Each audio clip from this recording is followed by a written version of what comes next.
Hello students, आज हम start करते हैं चैप्टर नंबर 5 कॉम्प्लेक्स नंबर। तो सबसे पहले ये बात है, what is a complex number. Complex number means a number of the form of A plus i B. जो number A plus i B की फॉर्म में होंगे, where A and B are a real number. ये आपके real number is called a complex. ये आपके complex number आता है। अब कॉम्प्लेक्स नंबर के अंदर एक ये आई आता है, आई, इसे हम आयोटा बोलते हैं। इसकी प्रॉपर्टी थोड़ी अलग है, ये आपको पता करनी पड़ेगी। अब इसके बाद जैसे आपने 10th क्लास में क्वाड्रेटिक इक्वेशन पढ़ी है, ये वाली इक्वेशन आपने पढ़ी है, ax square plus bx plus c equal to 0। ठीक है, इसमें आप डिस्क्रिमिनेंट निकाल देते, d equal to B square minus 4ac, ये वैल्यू निकाल देते हैं। तो क्या होता था, या तो d की वैल्यू आपकी 0 आ जाती। तो आप क्या लिखते थे इसमें, root are real and equal. Roots are real and equal, मतलब इस कंडीशन में आपके रूट क्या होते थे, रियल और इक्वल आते थे। या डी की वैल्यू आपकी ग्रेटर देन 0 मीन्स आपकी पॉजिटिव आती थी। तो इसमें roots are real and unequal, ये अनइक्वल, ठीक है, ये अनइक्वल हो जाते थे। ये तुम्हारी डी की वैल्यू क्या दिखती, लेस देन 0 मीन्स नेगेटिव आती थी। तो यहाँ क्या लिखते थे, no real root, no real root. तो ये नो रियल रूट्स थे, यही हमें इस बार यहाँ पर पढ़ रहे हैं। नो रियल रूट्स का मतलब यदि रूट के अंदर यदि तुम्हारा -1 आ रहा है, ये -1 अगर आता है तो इसकी वैल्यू यहाँ पर होती है आई। इसको ही हमें सोल्व करना है, इसको लिखते हैं हम आयोटा, इसका नेम होता है आयोटा। ठीक है, रूट -1 इक्वल टू आई, ये बन जाएगा। यानी नेगेटिव वैल्यू जितने भी रूट के अंदर आती थी, क्योंकि इसके बाद में फॉर्मूला लगाना होता है x equal to -b plus minus root D upon 2a, ये वाला फॉर्मूला लगाना होता था। नेगेटिव वैल्यू रूट के अंदर आती थी तो हम उसको क्या लिखते हैं, छोड़ देते हैं, इसके अंदर नो रियल रूट है। अब हमें वही वाले नो रियल रूट इसके अंदर यानी पढ़ने हैं। तो ये होता है आई इक्वल टू आयोटा। अगर मैं दोनों साइड का स्क्वायर कर दूँ तो -1 की जो वैल्यू बनेगी वो आई स्क्वायर बन जाएगी। इसका भी स्क्वायर कर दिया, इसका भी स्क्वायर कर दिया, एक बार और स्क्वायर कर दिया अगर, तो ये 1 इक्वल टू हो जाता है आई की पावर 4, यानी आई की पावर 4 की वैल्यू आपकी 1 आ जाएगी। ठीक है, एक बार इसे अगर हम लिखें इसमें आई क्यूब की वैल्यू होती है -i, क्योंकि आई क्यूब को हम लिख सकते हैं इस तरह से, आई स्क्वायर इंटू आई, और आई स्क्वायर की वैल्यू -1, इसलिए माइनस की आई की डायरेक्ट वैल्यू लिखी जाएगी। मीन्स ये आपके इसमें ये फॉर्मूले इसमें यूज़ होंगे, ये आई की वैल्यू इसके अंदर यूज़ होगी। आई का मतलब रियल पार्ट, मतलब इमेजनरी पार्ट जो होता है, जैसे इसके अंदर दिया हुआ है, इसे बोलते हैं इमेजनरी पार्ट। जैसे z equal to a plus B, ये कोई कॉम्प्लेक्स नंबर है तो a तो इसके अंदर है आपका रियल पार्ट होता है, और जो i के साथ में आ रहा b इसका होता है इमेजनरी पार्ट।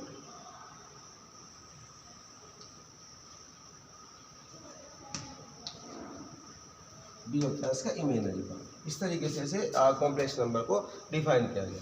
अब सबसे पहले जो एक्सरसाइज है वो आपकी इस पे आई वाले फॉर्मूलों पर बेस है। हम स्टार्ट करते हैं एक्सरसाइज 5.1।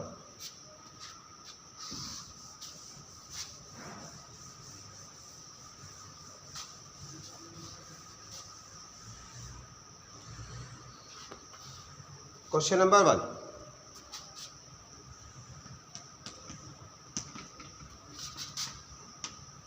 -5i इंटू -3/5i, इस तरह से गिवन किया गया। तो पहले हम दोनों की मल्टीप्लाई करेंगे। देखो 5 से 5 कैंसिल हो जाएगा, ये आ गया आपका 3i स्क्वायर, जब i की i में मल्टीप्लाई करेंगे।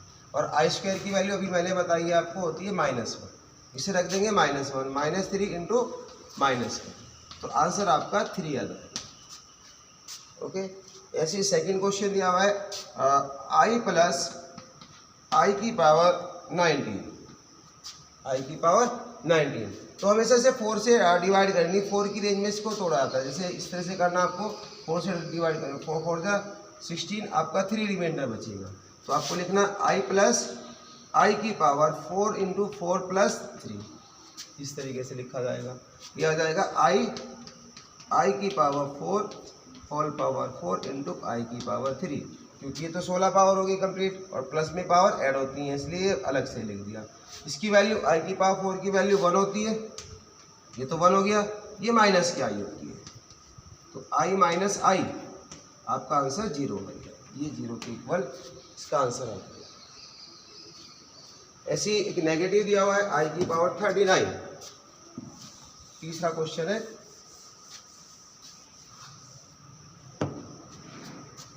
क्वेश्चन नंबर 3, आई की पावर -39। तो फर्स्टली इसको क्या करेंगे, हम नीचे लाके पॉजिटिव बना देंगे, 1 आई की पावर 39।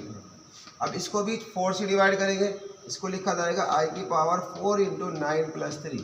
जैसे मिक्स फ्रैक्शन में चेंज करते हैं इस तरह से चेंज करेंगे 4 से डिवाइड करके, तो ये बन जाएगा आई की पावर 4 9 × आई की पावर 3। इस तरह से अलग कर देंगे, ये 1 होता है, ये माइनस आई, तो ये आ गया 1/- आई, ये बन गया।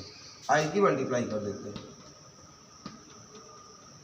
i/i², और i² की वैल्यू -1, इसलिए इसका आंसर आई आ जाएगा।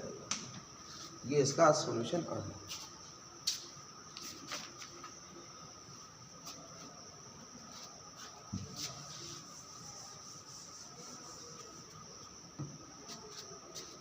Question number 4, 3 7 i7 i7 + i7, ये आपको गिवन दिया हो, तो इसमें क्या करना है, इनको हमें सिंप्लीफाई करना है। 3 की तो इससे मल्टीप्लाई कर दीजिए, पहले देखो 21 आई लिखा गया, इस आई किस में कर देंगे हम 7i + 7i²। अब i² की वैल्यू -1 होती है, तो इसे -1 रखिए, रियल पार्ट को अलग और इमेजिनरी पार्ट को अलग कर देंगे। 21 - 7, ये दोनों प्लस प्लस है, 28 आई, ये आ गया आपका 14 + 28 आई, ये इसका सॉल्यूशन हो गया। ऐसे ही आपका इसका क्वेश्चन नंबर 5 है, सेम प्रोसेस में। अब कराते हैं क्वेश्चन नंबर 6,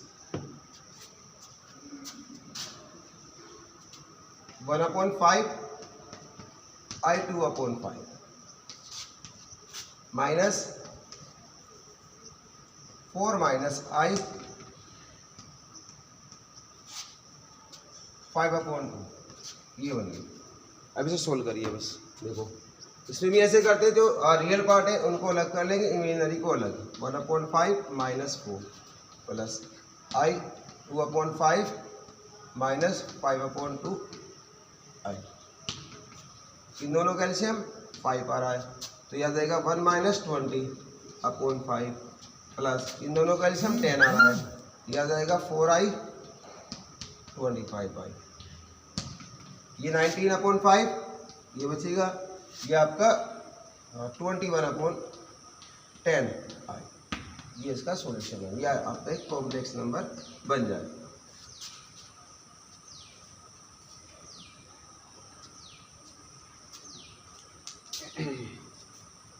ऐसी क्वेश्चन नंबर आपका 7 है, हम करते हैं क्वेश्चन नंबर 8।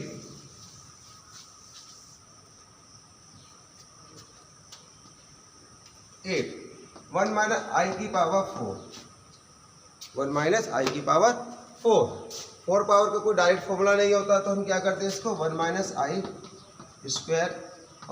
लिख देंगे। इसको a - b का स्क्वायर ओपन करो, a की पावर 2 b की power 2 2ab whole square, i² की वैल्यू रख दीजिए यहाँ पर, ये कैंसिल, इसका स्क्वायर ओपन कर दो, i² की वैल्यू -1, तो -4 इसका आंसर है। Thank you.